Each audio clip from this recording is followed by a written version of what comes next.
Welcome to City Pulse. I'm Travis Lemons, and have we got some stories for you today. Since Mayor Turner is all about complete communities, we take a tour of a brand new community center. Metro Houston makes a shocking find, and Councilmember Karla Cisneros kicks off a February celebration that is near and dear to our heart.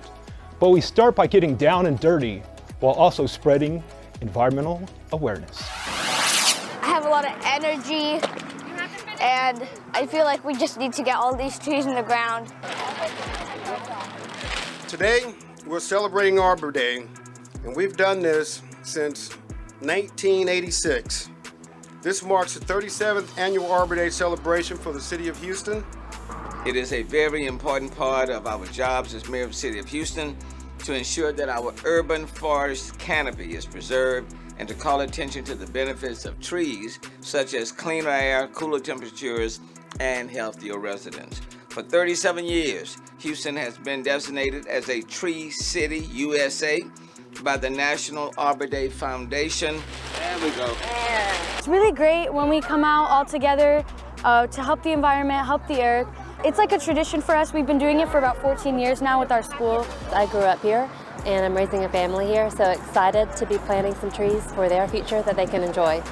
Mayor, in honor of you and your tenure with the city, we have planted a 100-gallon cathedral live oak to commemorate your 8 years of tenure and the 62nd mayor of the city of Houston. It represents just strength and a strong Houston during challenging times for this past 7 years. Now, we know that native trees are crucial to protection of the environment, but they are also essential to making sure that future generations of Houstonians have access to green spaces such as Glenshire Park. The best time to plant a tree, as they say, was 20 years ago, and the second best time is now. Therefore, I, Sylvester Turner, Mayor of the City of Houston, hereby proudly proclaim this day, Saturday, February the 4th, 2023, as Arbor Day in Houston, Texas. Original paintings by local school kids highlight the kickoff of Love Your Pet Month. Each February, Councilmember Karla Cisneros supports a series of events to help educate people on responsible pet ownership.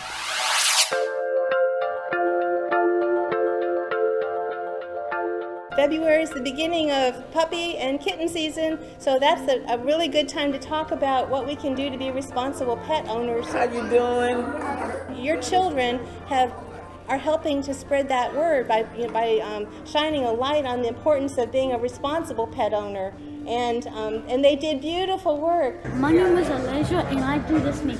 We're really learning about snakes in our class. I have an idea. I wrote some eggs and pies. See, it's the sea star, the sea snail, and the sea urchins. There are some amazing young artists right here, and quite frankly, art represents the soul of our city. We need to take good care of our pets. Quite frankly, they're an extension of our family. We just all need to do a better job of educating people, making people aware, being responsible, microchipping our animals, our pets. It is important so we make sure that animals won't get abused and hurt. They're an important piece in the family, and for a child especially, I would say to have someone to cuddle with, to love, and just also learn responsibilities. Super proud of her. She's super excited to be here today, and she's very excited for everyone to see her art. I'm sponsoring a wellness clinic at BARC every Sunday in the month of February, where you can register and get your pet microchip for free as well.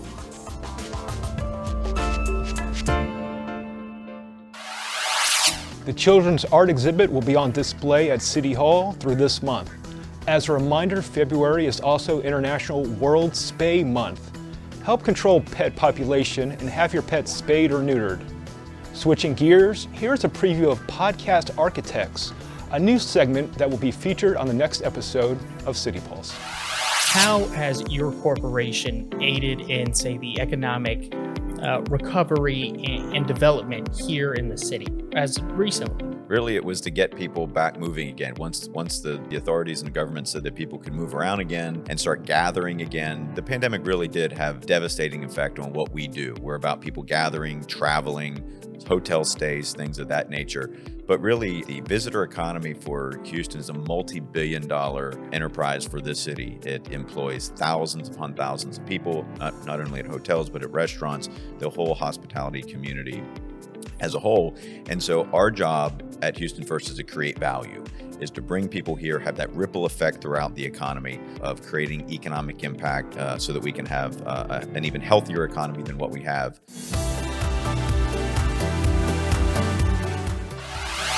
We'll have more of that interview with Houston First President and CEO Michael Heckman next time.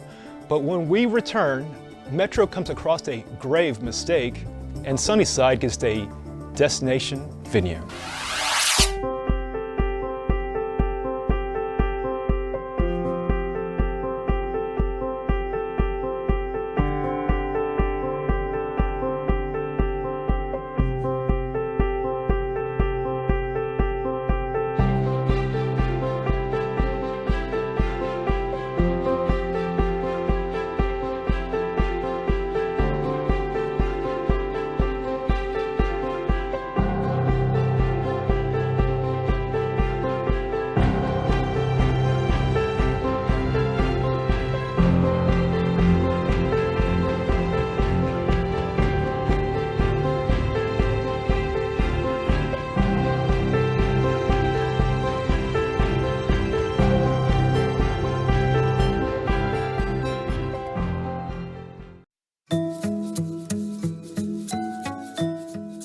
Grease and wipes clog pipes. In fact, clogs from these items are the main cause of sewer overflows in Houston. Our pipes are designed to transport water, pee, poo, toilet paper, and soap. Here are a few items to keep out of toilets and drains. In the kitchen, put grease in its place. The trash. Simply pour it into a heat-resistant container. Cool it, then toss it in the trash. This includes food items such as meat fats, butter and cream, oils, and even dough and batter. All food scraps should be tossed in the trash. In the restroom, only flush the 3 P's: pee, poo, and toilet paper. Together, we can protect our pipes from clogs and overflows. Learn more at protectourpipes.org.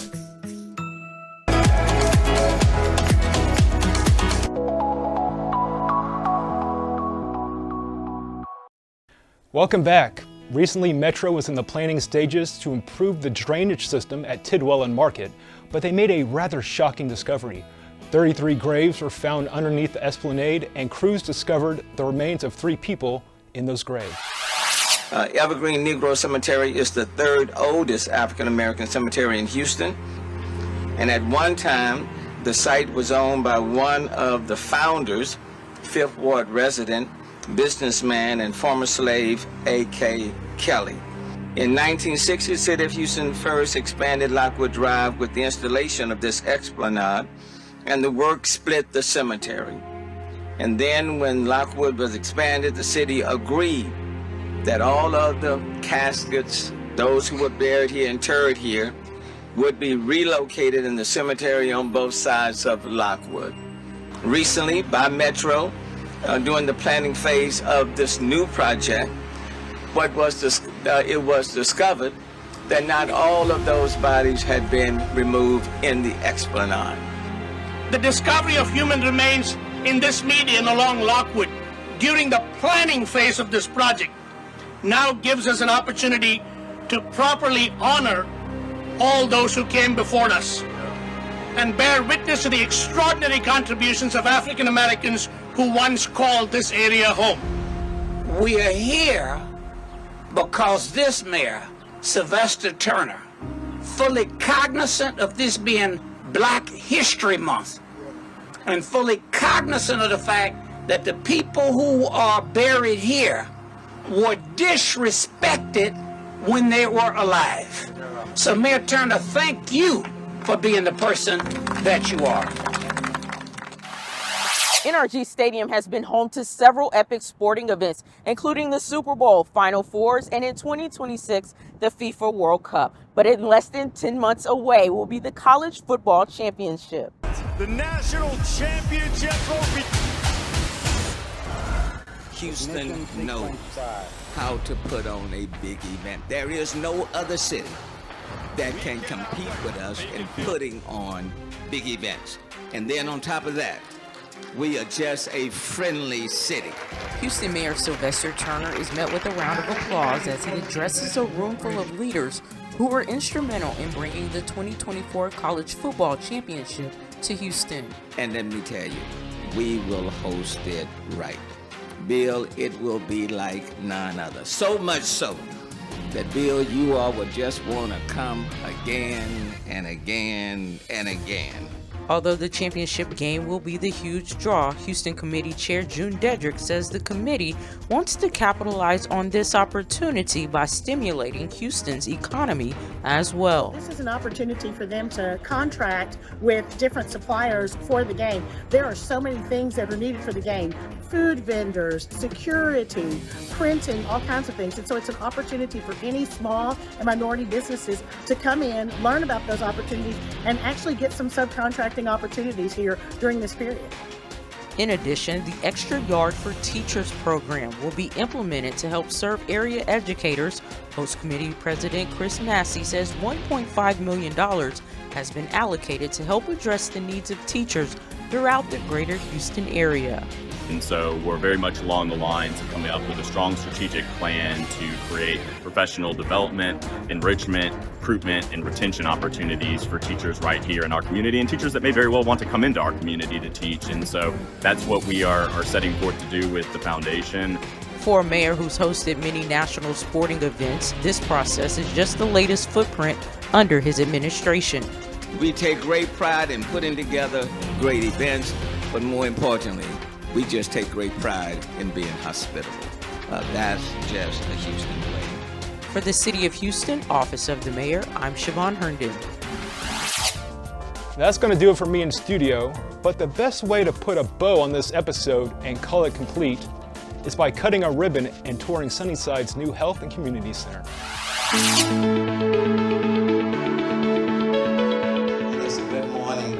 Sunnyside. What a wonderful day to welcome this community to the ribbon cutting and grand opening for the new Sunnyside Health and Multi-Service Center. It's a great day in Sunnyside. This is the pride of Sunnyside. This facility is going to be a facility that this community will enjoy. I think it's beautiful. I think it's an amazing establishment, and I'm excited to see what sort of opportunities are going to be coming up. You're here for WIC, for example. Right next door is our immunization clinic. Right next door is our dental clinic. You can get a multitude of services here.